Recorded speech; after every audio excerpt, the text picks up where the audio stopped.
व्यवसाय, नौकरी, पद, प्रतिष्ठा,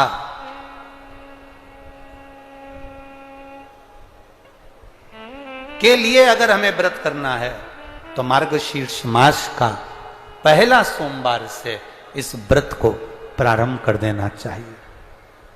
मार्गशीर्ष मास का पहला जो सोमवार हो उसमें इस व्रत को प्रारंभ कर लो। और सुनो सुगंधा, ये व्रत दोपहर के तीसरा जो पहर हो प्रदोष काल, उस प्रदोष काल के समय पर आप इस शिवलिंग की पूजन अपने घर में पार्थिव बनाकर स्मरण कर कर भगवान देव अधिदेव महादेव के लिए प्रसाद तैयार कर कर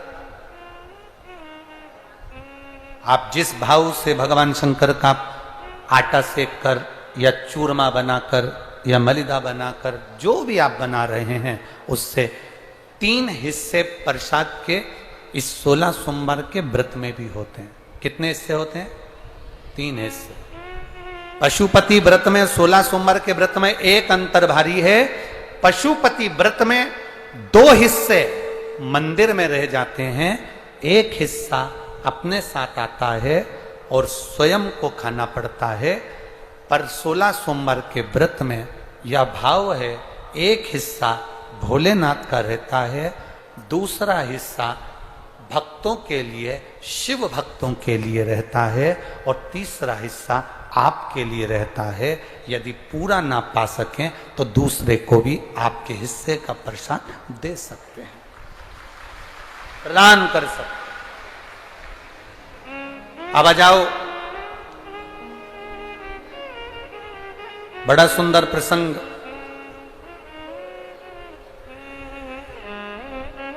नरसिंह पुराण का आता है। एक बड़ा सुंदर प्रसंग आया।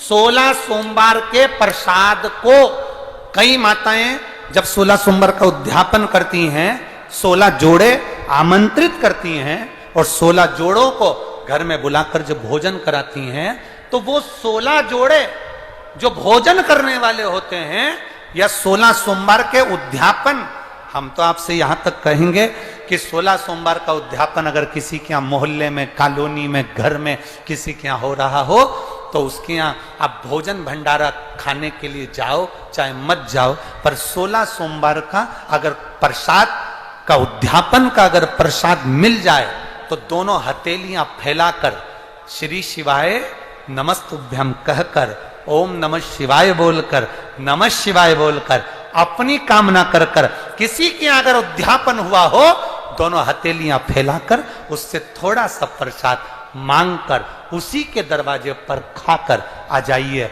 आपकी जिंदगी को सुख का अनुभव हो जाएगा। तो कोई पूछे ये कथा कहां से ली तो आप बता देना, नरसिंह पुराण में यह वर्णन आता है। कौन से पुराण में है? नरसिंह पुराण में वर्णन आया कि एक बहुरुमा नाम का एक दैत्य था, एक असुर।